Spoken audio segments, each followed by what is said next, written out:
Une vidéo de Lina, vue plus d'1 million de fois, a fait de cet homme le jardinier le plus célèbre d'Internet. Pâques, je m'en fous. Le ramadan, je m'en fous. Vous êtes amoureux de vos fleurs, quoi? Non, même pas. Je m'en fous. Même pas. Avec 44 chaînes YouTube et autant de comptes sur Facebook, Twitter, Instagram et TikTok, Lina fait revivre la télé d'hier et raconte aussi les évolutions de la société. Est-ce que si votre fille venait vous voir en vous disant qu'elle veut épouser un noir, ça vous paraîtrait gênant? Je peux pas dire que ça me fait très plaisir quand même. Sur les réseaux sociaux, ça cartonne. Ces vidéos ont dépassé le 1 milliard de vues l'an dernier. Au siège de Lina, à Brie-sur-Marne, une quarantaine de journalistes travaillent au quotidien pour dénicher des archives pertinentes, celles qui résonneront avec l'actualité. Ok, on va faire un tour de l'actualité juste avant le... Au menu du jour, On n'a pas fait cette recherche sur les sécheresses hivernales? les étoiles Michelin, la visite d'Emmanuel Macron en Afrique et donc la menace de la sécheresse en France. En fait, il y a eu une grosse sécheresse en 88-89 et il y avait déjà des restrictions d'eau qui étaient demandées au préfet. 61, comment maîtriser la météo avec une chaudière géante au gasoil. C'est pas très écolo. Donc là, ce que vous faites ici, en fait, c'est que vous dépoussiérez les archives, là. On dépoussière les archives. Alors c'est un mot, non, parce qu'elles ne sont pas poussiérées, donc première chose. Ensuite, on réutilise les archives. Les archives, c'est une trace de l'histoire, c'est une histoire récente, mais c'est une trace de notre histoire. C'est surtout un moyen de voir comment est-ce que nos archives, comment ce que disent nos archives peuvent éclairer les discours qu'on a aujourd'hui. On a beaucoup de travail. Écoutez, on se tient au courant. La conférence de rédaction terminée, c'est l'heure de se plonger dans le passé. Et pour parler de la sécheresse, retour en 1976. Est-ce qu'on ne peut pas provoquer la pluie artificielle sur les champs? Ah, c'est Roger Gicquel. Alors ça c'est notre préféré. Pour chaque sujet, les documentalistes explorent les archives de Lina. Ici, un reportage sur des chasseurs de nuages. Le but de l'opération est de comprendre le mécanisme de la pluie.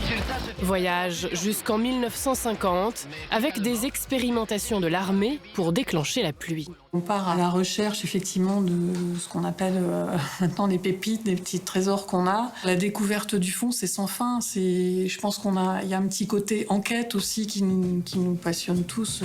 C'est presque de la spéléologie, hein, avec une frontale parfois. Lina archive l'audiovisuel depuis plus de 70 ans, le temps des actualités filmées au cinéma. Puis, l'époque où l'ORTF a commencé à entrer dans les foyers français. Il y a 270 000 disques et 140 000 bandes. C'est énorme.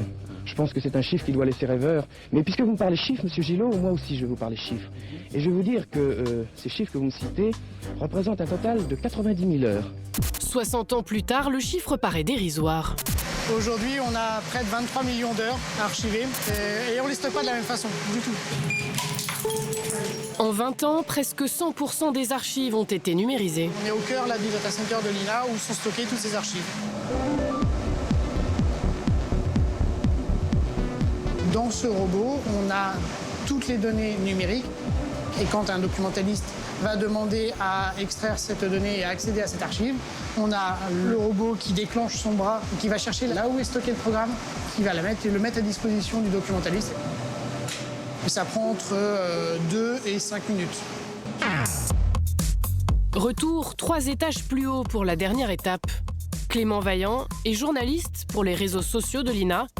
Il découvre le reportage de 1950 sur l'armée française qui veut déclencher la pluie en bombardant les nuages. Des équipes de techniciens procédèrent au bombardement intensif de cumulus à l'aide de fusées destinées à provoquer la cristallisation des gouttes d'eau en suspension. Franchement, celle-ci, il y a de grandes chances qu'on l'utilise, ouais. Lina est très suivie sur YouTube et Facebook avec 4 millions d'abonnés, mais elle s'installe aussi sur le réseau social des ados, TikTok. Facebook, on a un public un peu plus âgé, donc on sait que c'est par exemple des vidéos sur l'école des fans, alors qu'en revanche sur TikTok, ça va être des vidéos un petit peu virales, un peu drôles, comme le congrès des chauves, une vidéo qu'on a retrouvée en 97. Au nom de l'Association internationale des chauves, je vous déclare membre d'honneur.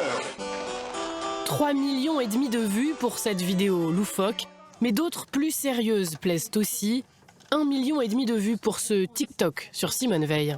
En fait, on voit clairement au langage qu'on s'adresse à un public très très jeune sur TikTok. Et nous, si on est capable de montrer des vidéos, de montrer qui était Simone Veil à des jeunes de 15 ans, 16 ans, en fait, on a tout réussi, quoi.